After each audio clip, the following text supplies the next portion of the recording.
Matthew 16. And the Pharisees and Sadducees came, and to test him they asked him to show them a sign from heaven. He answered them, When it is evening, you say, it will be fair weather, for the sky is red. And in the morning, it will be stormy today, for the sky is red and threatening. You know how to interpret the appearance of the sky, but you cannot interpret the signs of the times. An evil and adulterous generation seeks for a sign, but no sign will be given to it except the sign of Jonah. So he left them and departed. When the disciples reached the other side, they had forgotten to bring any bread. Jesus said to them, Watch and beware of the leaven of the Pharisees and Sadducees.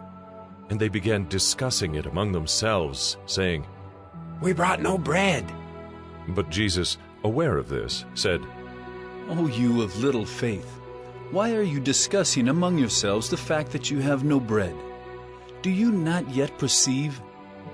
Do you not remember the 5 loaves for the 5,000 and how many baskets you gathered? Or the 7 loaves for the 4,000 and how many baskets you gathered? How is it that you fail to understand that I did not speak about bread? Beware of the leaven of the Pharisees and Sadducees. Then they understood that he did not tell them to beware of the leaven of bread, but of the teaching of the Pharisees and Sadducees. Now, when Jesus came into the district of Caesarea Philippi, he asked his disciples, Who do people say that the Son of Man is?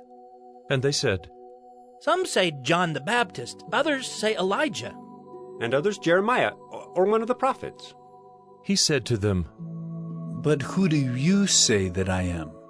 Simon Peter replied, You are the Christ, the Son of the living God.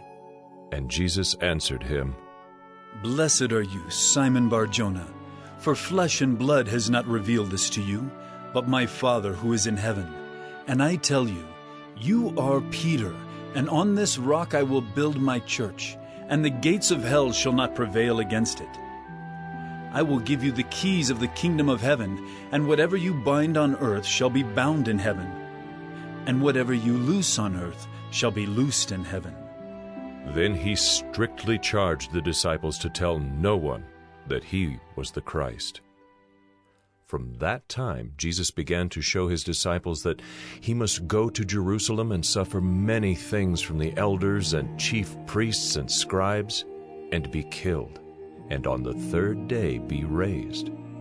And Peter took him aside and began to rebuke him, saying, Far be it from you, Lord. This shall never happen to you. But he turned and said to Peter, Get behind me, Satan. You are a hindrance to me, for you are not setting your mind on the things of God, but on the things of man.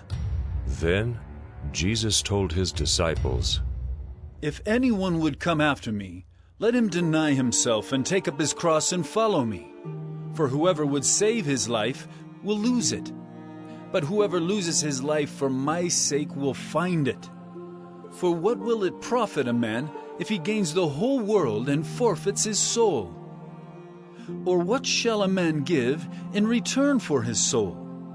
For the Son of Man is going to come with his angels in the glory of his Father, and then he will repay each person according to what he has done.